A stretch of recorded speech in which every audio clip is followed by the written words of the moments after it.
Hello बच्चों, स्वागत है मेरे YouTube channel basic biology by Nirmala Chaudhary में। आपका स्वागत है।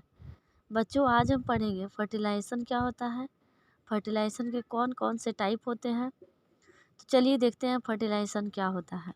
अच्छा, ठीक है। फर्टिलाइजेशन, जिसका हिंदी होता है निषेचन। आइए जानते हैं फर्टिलाइजेशन होता क्या है। फर्टिलाइजेशन एक ऐसा प्रक्रम है जिसके अंतर्गत स्पर्म ओवम के साथ फ्यूज करता है, जिसके उपरांत जाइगोट का निर्माण होता है। मतलब फर्टिलाइजेशन एक ऐसा प्रक्रम है जिसके अंतर्गत क्या हो जाता है कि स्पर्म जो मेल के टेस्टिस में होता है और ओवम जो फीमेल के ओवरी से निकलता है। तो ओवम और स्पर्म जब एक साथ फ्यूज करता है तो उसके बाद जो है जाइगोट का निर्माण करता है। किस चीज़ का निर्माण करता है बेटा? जाइगोट बनता है। जब ओवम और स्पर्म जब फ्यूज करता है तो जाइगोट बनता है।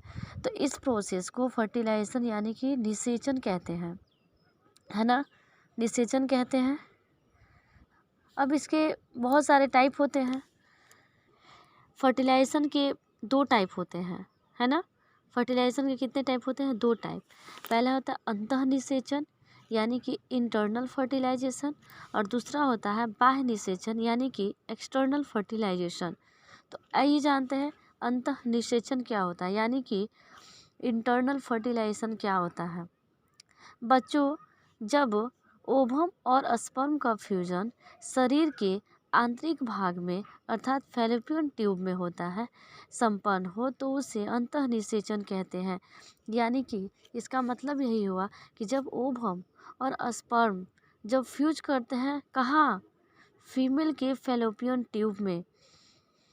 फीमेल के फैलोपियन ट्यूब में जब ओवम और स्पर्म का फ्यूजन होता है ना, तब उसे क्या कहते हैं? अंतः निषेचन कहते हैं यानी कि इंटरनल फर्टिलाइजेशन कहते हैं। जैसे ह्यूमन में क्या होता है?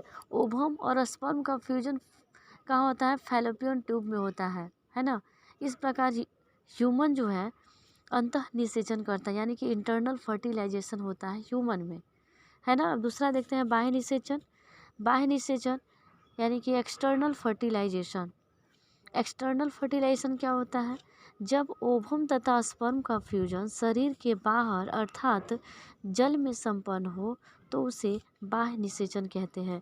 यानी कि जो इंटरनल फर्टिलाइजेशन में ओवम और स्पर्म का फ्यूजन फैलोपियन ट्यूब में यानी कि शरीर के अंदर होता था, उसी प्रकार बाह्य निषेचन में ओवम और स्पर्म का फ्यूजन शरीर के बाहर अर्थात जल में होता है। यानी कि पानी में जब होता है ओवम और स्पर्म जल में फ्यूज करेगा, है ना।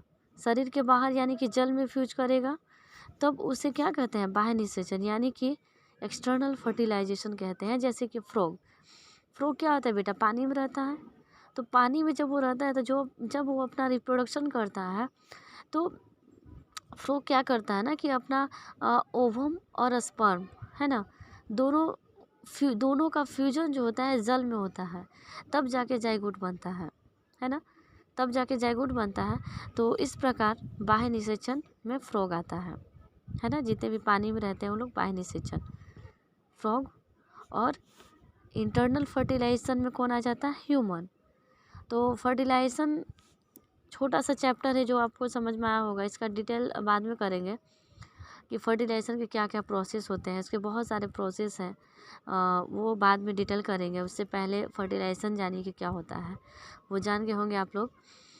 जब ओवम और स्पर्म का फ्यूजन जब होता है और जाइगोट बनता है तो इस प्रक्रम को फर्टिलाइजेशन कहते हैं, है ना।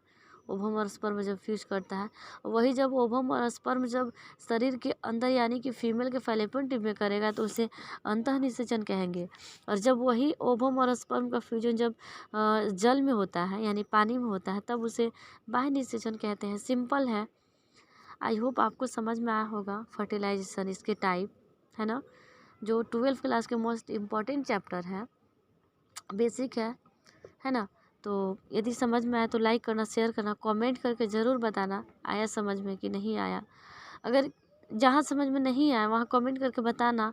हो सके तो मैं दूसरा वीडियो बनाऊँगी और बेटर वे में समझाऊँगी, है ना। तो चलिए आज के लिए इतना ही। Thank you.